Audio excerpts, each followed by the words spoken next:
Hey, hi, everybody. My name is Jerry Wise. I'm a life and relationship coach, and I've been coaching and done therapy with people for probably over 45 years.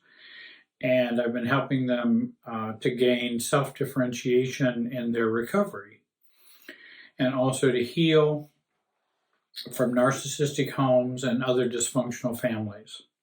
This video is entitled, Did I Grow Up in a Narcissistic Family?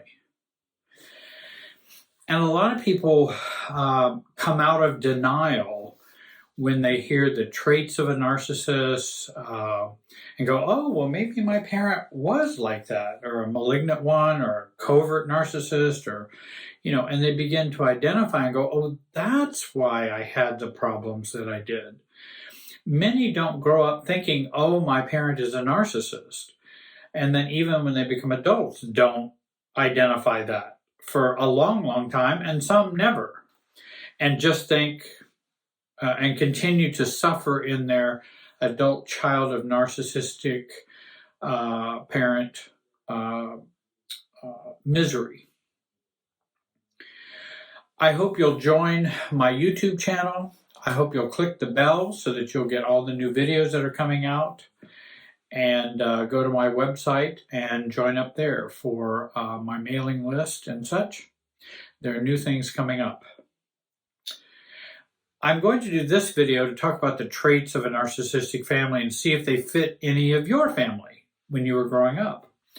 Then I'm going to do another video talking about the strategies for overcoming these rules of engagement, or these rules or the ways in which narcissistic families operate. And because I think all of these rules are a window into recovery. If you know the rules, you know what you need to work on to recover. And so I think that's very important. The trauma and the pain give you indicators as to how to heal and where to heal. For example, one rule, and I'm going to get to all of them here, but one rule is no one is forgiven. Then healing and recovery comes when we learn to forgive ourselves and others. And if you remember many of these family dynamics and family rules and think you might have a narcissistic family, I hope you'll seek help, coaching, counseling from someone who can help you with those issues. I want to thank very much Julie Harris and her Rules of Engagement for Narcissistic Families in her book, The Narcissist in Your Life, which is an excellent book I would recommend. And I've added some of my own, and I want to share those with you. And again, if you have a critical mass of them or a good majority of them that you find, oh, that's the way I did grow up, well, then you might want to look into possibly seeing if maybe you're an adult child of a narcissistic parent. Number one rule. The narcissist is always right. Did you grow up in which one or both of your parents had to always be right? Period. And that's a good sign about narcissism, if you have to always be right. Now, I realize that there are some who have to always be right because they're neurotic or have older issues. But this is one of the things that's common with a narcissist. They must and have to always be right. In the narcissistic family, the narcissist must always be considered inherently correct about all things, and that this was required for all members. They are right. That's all there is to it. There is no discussion. There's no negotiation. The narcissistic parent must always be right. Number two, there must be someone to blame for problems.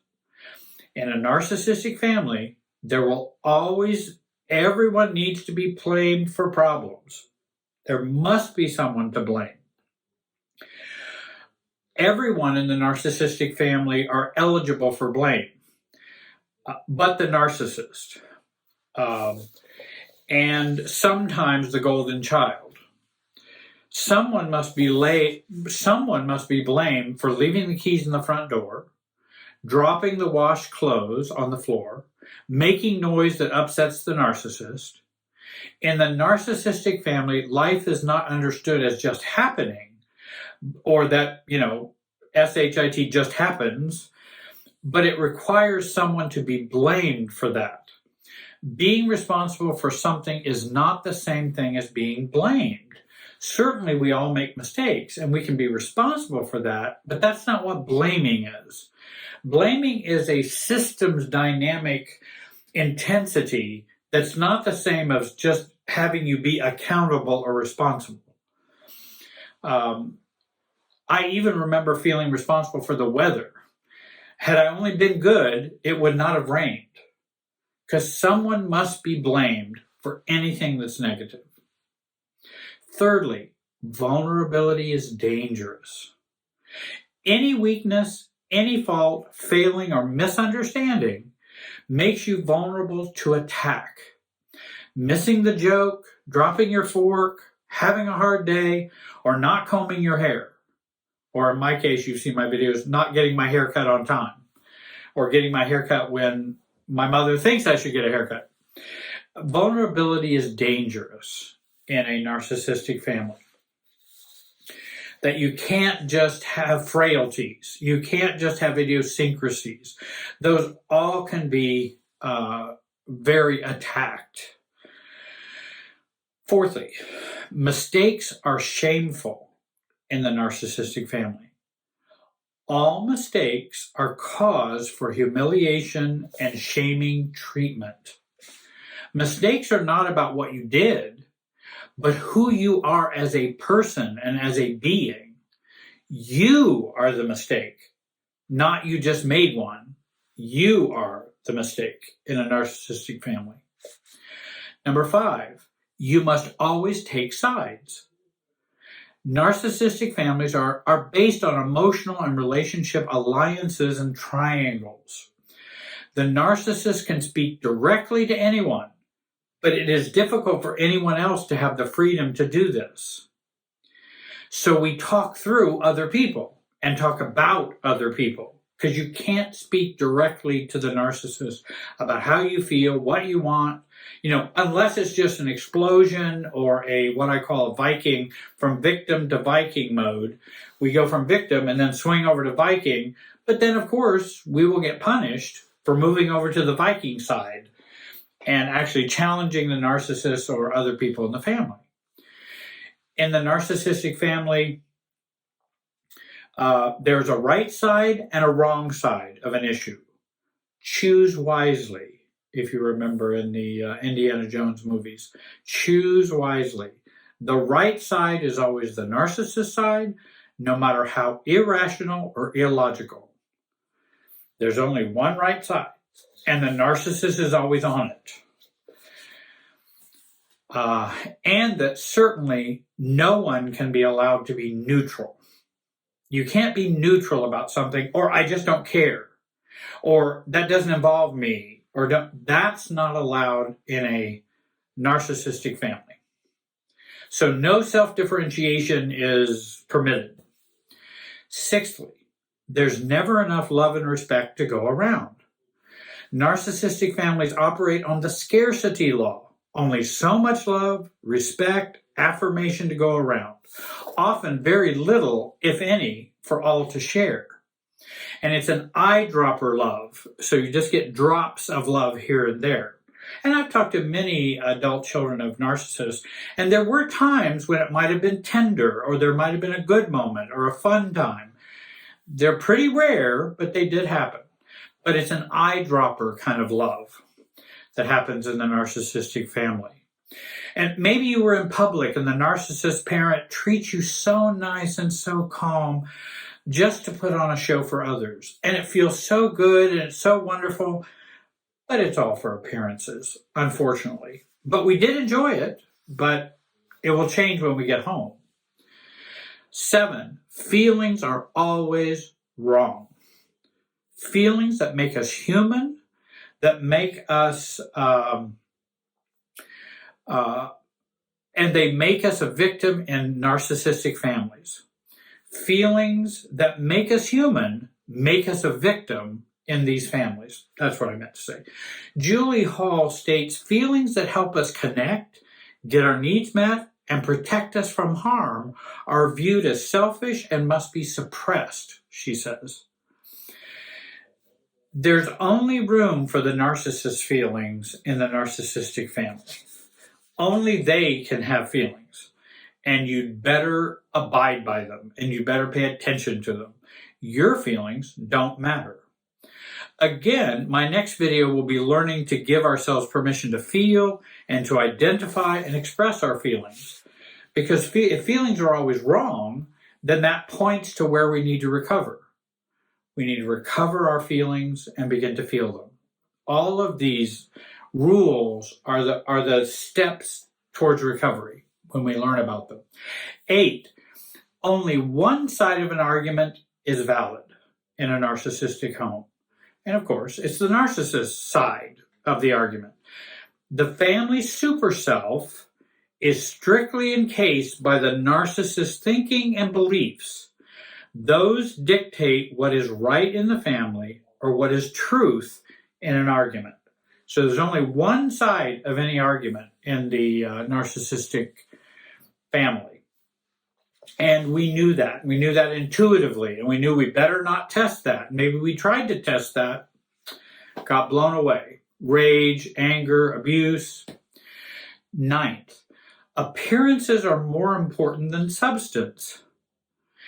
Everybody may be hurting. Everybody may be suffering, depressed, sad, but we all must smile for the camera.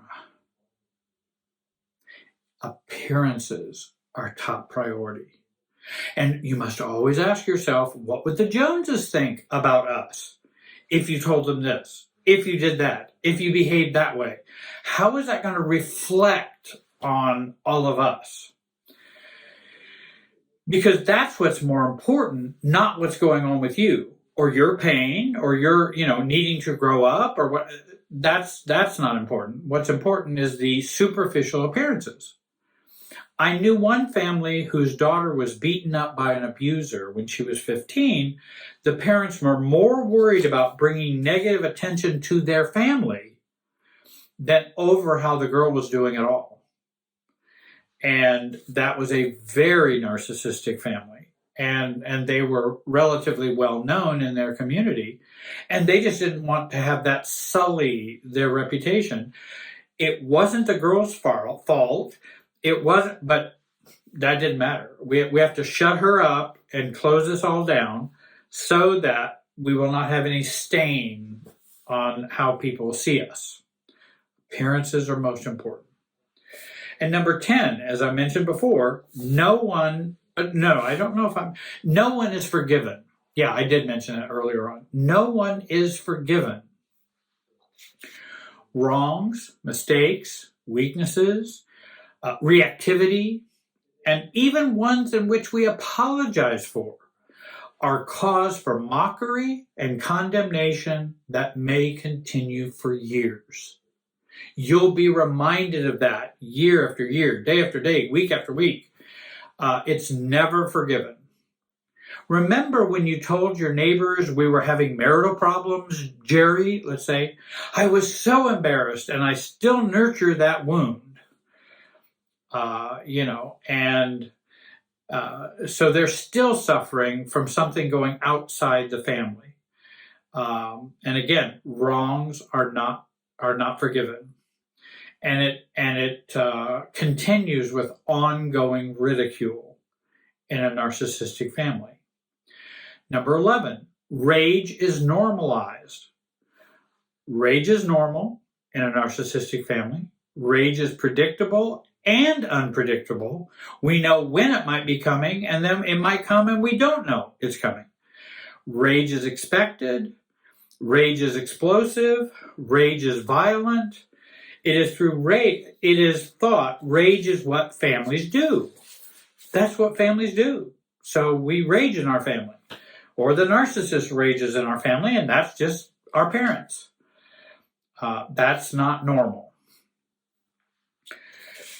12, self-control is required. In fact, I might even say extreme self-control is required.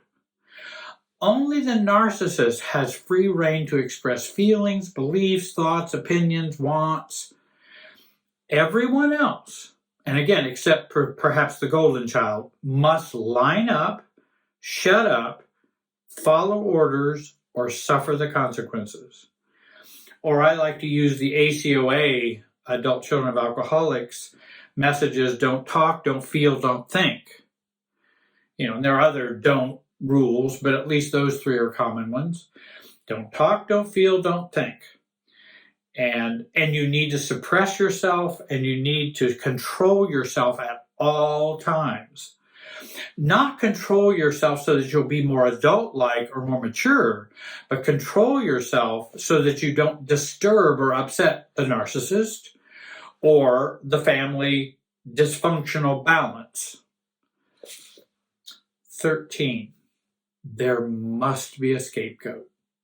And I believe that's pretty much true in every dysfunctional family. If you have any kind of dysfunctional family, there must be a scapegoat. And all narcissistic families have at least one scapegoat. With all the adult children of narcissists I've worked with and talked with over the years, every family had a scapegoat. Many times it's the scapegoat that comes and talks to me.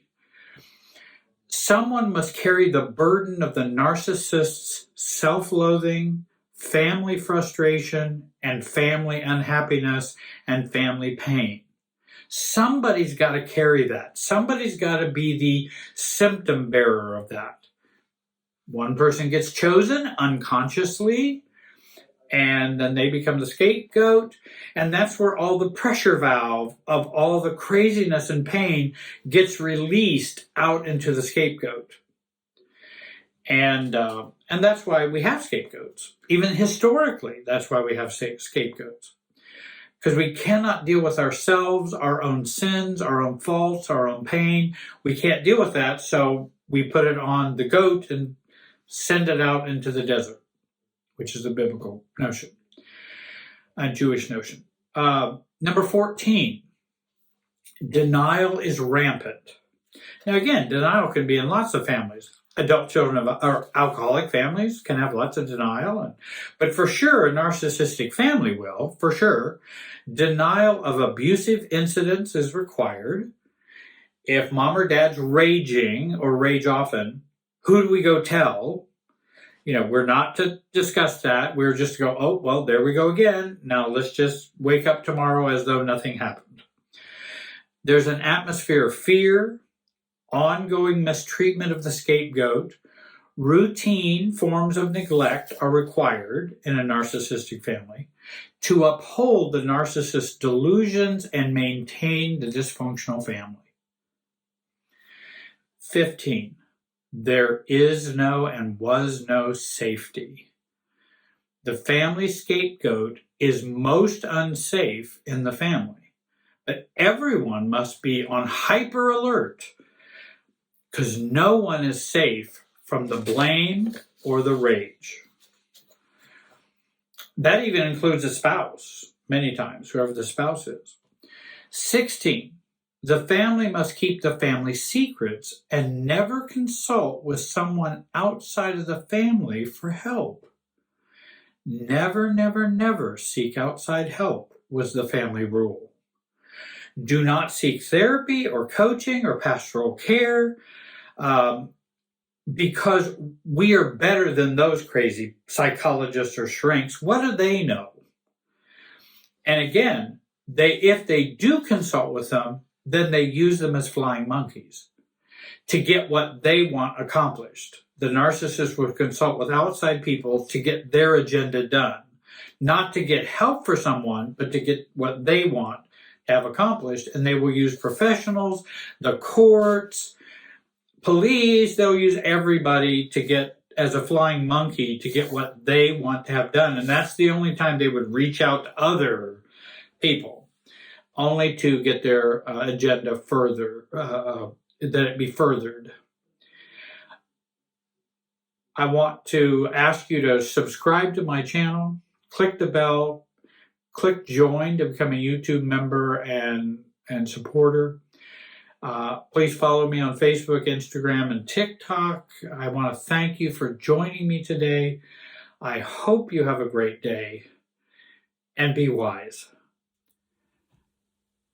If a lot of these traits sound like the family you grew up in, or you suspect there may have been a narcissistic parent in your family, I hope you'll contact a professional, or you'll contact us at Jerry Wise Relationship Systems and get some help for yourself so you can see through to your own recovery and grow beyond the narcissistic abuse and dysfunction that has been internalized in you. Please get help for yourself. Again, thank you for watching.